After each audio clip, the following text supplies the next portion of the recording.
All right, guys, welcome to the 2019 June Monthly Skills Combine. For this skill combine, we are doing 4 minutes max lunges. We're going to have the athletes start at a 0 mark. They'll have 5-foot increment marks down.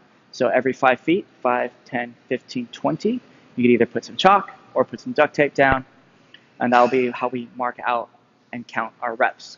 Athletes will travel their 20 feet, collect 4 repetitions, turn around, and then come back. For the lunge itself, we're going to start out behind the first line. Feet are together, hips are fully extended. After the start of time, they'll pick up their weight into the rack position and then perform a lunge. They can step out as small or as big as they want. Stationary knee will need to kiss the ground and then come all the way back up. Feet will need to come together before they go to the next rep. They could choose to do the same leg again, or they could switch to the other side. Once both feet have passed that line, that rep is considered completed. So if at the end of 4 minutes, this is all I did, my score would be 1. If I got to this point and it's a 4-minute mark, my score is still 1. I got to get both feet past the line. From that front view, just so that we are all on the same page, once they step out, knee kisses the ground, feet will come together. They need to make contact and then go to the other side or to the same side. They could step out to the side for their lunges. They do not have to be straight in line. If they need to, they could step out, come together, step out, come together, if that's a little bit more comfortable for them, for their balance. Now, as far as the upper body goes, we're going to have 3 different levels. Fun and GFS is going to be with dumbbells, and the hip option will be with kettlebells. For fun, you'll need a single dumbbell, 30 for male, 20 for female. You're going to be holding a front rack position. Hold the weight however they choose to, on the handle, on the head, weight on the shoulder itself. Once they have that front rack position, they can then begin their lunges. Once they start their lunge, this rack position cannot change.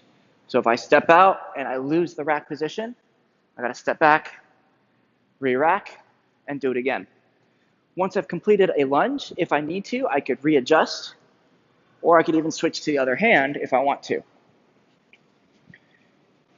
After 20 feet, they have the option of putting the weight down, turn around, and then pick their weight back up and then continue onwards. They do not need to hold on the weight as they turn.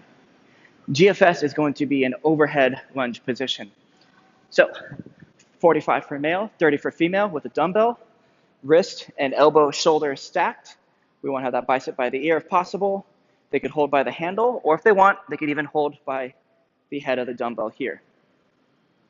Once they get that rack position overhead, they'll then perform their lunge.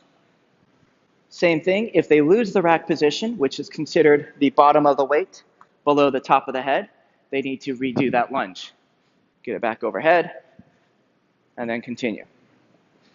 Same thing, once they finish 20 feet, they could put the weight down, turn around, pick it up, or hold it there as they turn.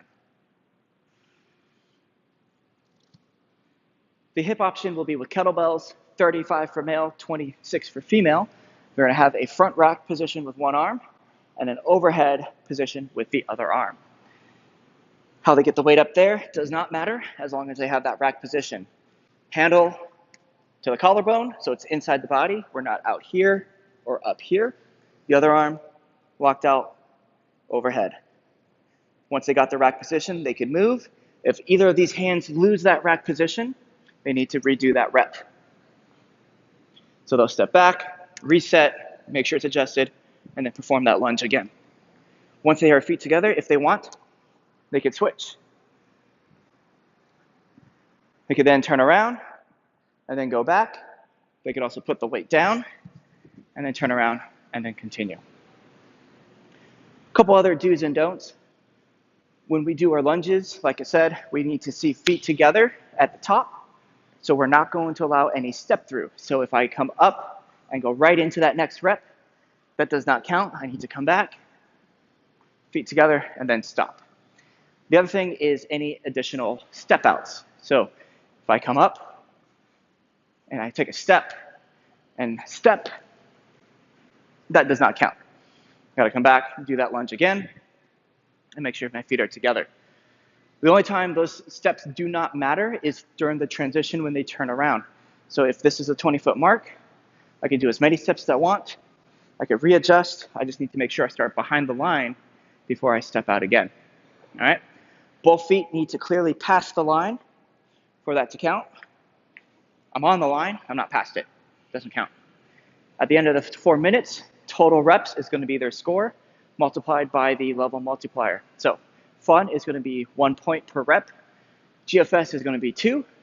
And the hip option is going to be 2.75. So it is possible for fun to beat GFS, to beat hip. Best of luck to everyone. If you have any questions, post on to Basecamp, and we'll help you out there.